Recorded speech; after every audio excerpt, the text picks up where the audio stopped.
What else brings so many different people together in one place than the universal language of music?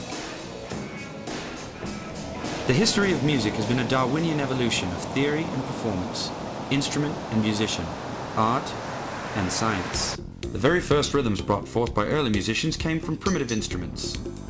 These sticks, reeds and shells evolved into percussion, woodwinds and horns, which modern performers use to create their sound. Throughout recorded history, man has been fascinated by sounds that strike ringing chords in body and soul. In tireless toil throughout the millennia, we have tried to create the perfect sound, the epitome of noise. These young people in Southern California believe the desired creation exists here and now.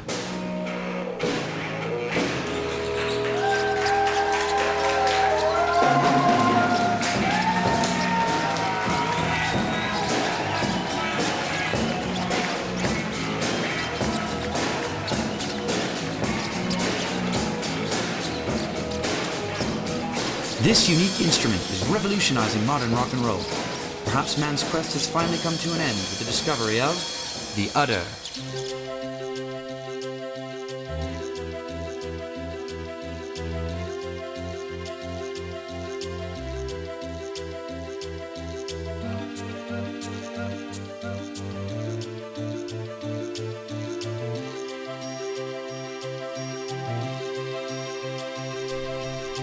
The enchanting history of the udder began in the small town of Lucanini, Scotland. Late one night in August 1959, the udder spoke its first musical words to musician turned inventor Angus MacGuff. I can never forget that day. It was my first true flash of inspiration. I was stumbling home drunk at the wee hours of the morning when I tripped on a barrel in the street and farted. It wasn't no wee toot neither, it was a lasting bolt of flatulence. And I leaned there against the stone wall by my gate and I felt the moisture in my trousers and I just knew I was onto something. So did you have any formal musical training? Aye. Besides farting, I played the bleeding bagpipes.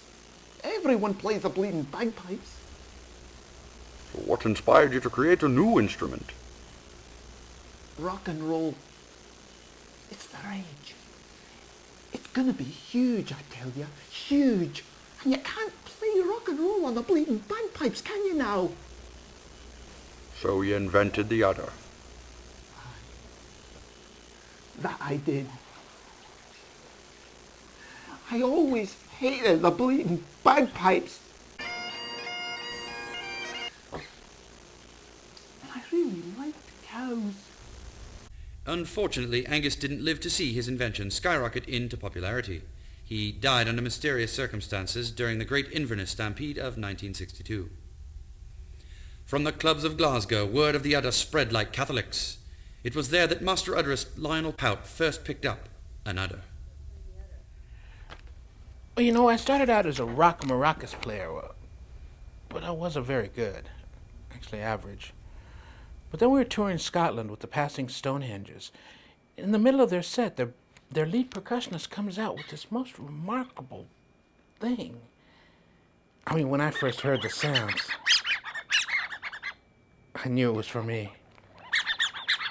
I became a student of the udder that very night, right after the show.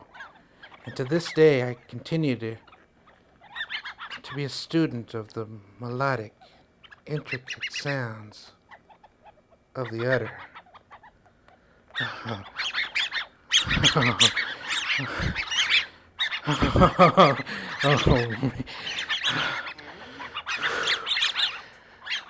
That's all I got to say.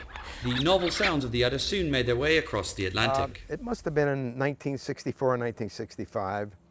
I was working in New York City on 52nd Street with Dizzy Gillespie, who was at that time, and still is, one of the most renowned trumpet players in the world, jazz trumpet. And on a break, he turned back to me and said, "I'd like something a little more squeaky." And I racked my brain and I looked in my drum case, couldn't find anything. Then about a minute later, a roadie came up and handed me this thing called an udder.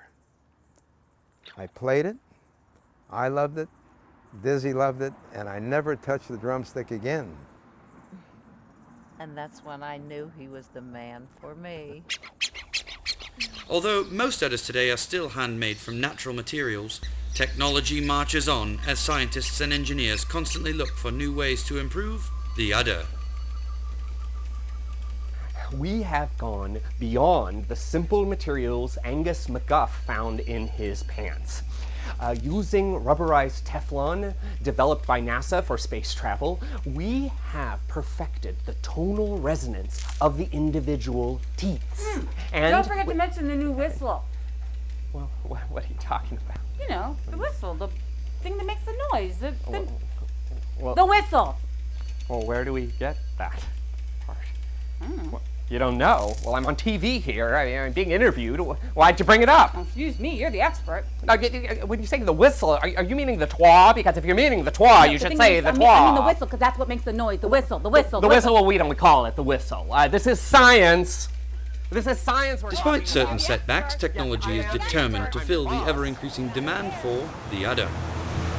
The appreciation of modern udder work in rock and roll has grown exponentially over the years. Well, I really used to go for guitar players. They were my thing until I saw Ian. He's so dreamy. After that, I could only ever date udder players, and they really know how to touch one. Not like guitarists. Totally.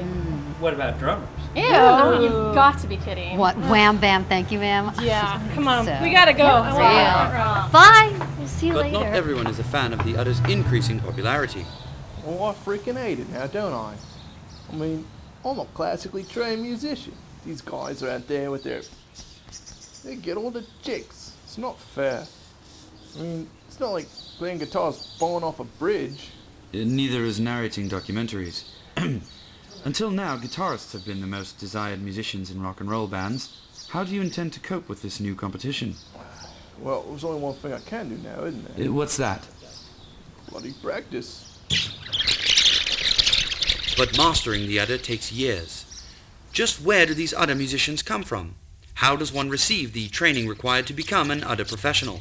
In spite of its widespread popularity, the true art of the udder is still passed on from generation to generation, from master to apprentice, through years of private one-on-one lessons.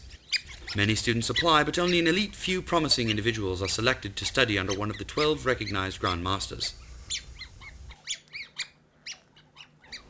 In order to meet the worldwide demand for virtuoso udder players and to compete with the West, the governments of several Eastern European nations encourage parents to send their young children to state-sponsored youth udder camps, or UCs.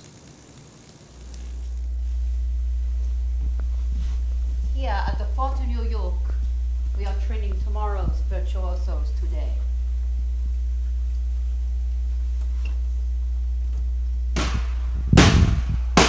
It's an A sharp! I told you before it is a sharp, it is not just an A!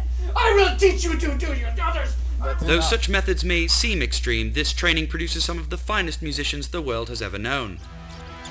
Although originally used primarily in rock music, the udder has crossed over into nearly every other genre. Classical,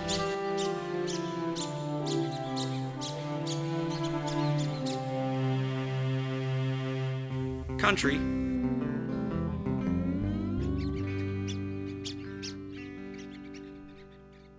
postmodern,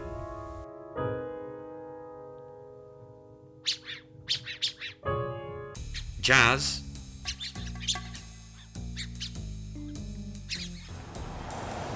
Hollywood film scores, Hey, Stella! You must hand over the secret plans now! These plans are top secret, so come and get them. Frankly, my dear, that can be arranged.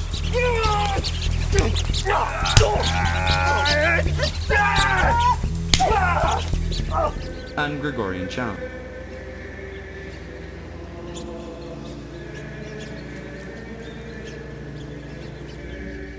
Michael Bloodworth is one of the finest young udder players in the world today. Well, what really fascinated me about the instrument was the way the sounds of the udder blended so well with with other instruments. For instance, the famed Bovini Udder violin duet is, in my opinion, one of the most glorious pieces of music ever written. And of course, there's, well, if you'll allow me to demonstrate. Jensen? Yes, Care to join me in a little number? certainly. What shall we play?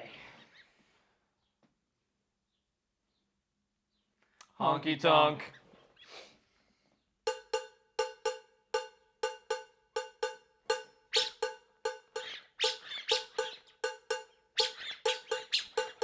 Is the udder simply another pigment to complement the vast array of colours in a musician's palette?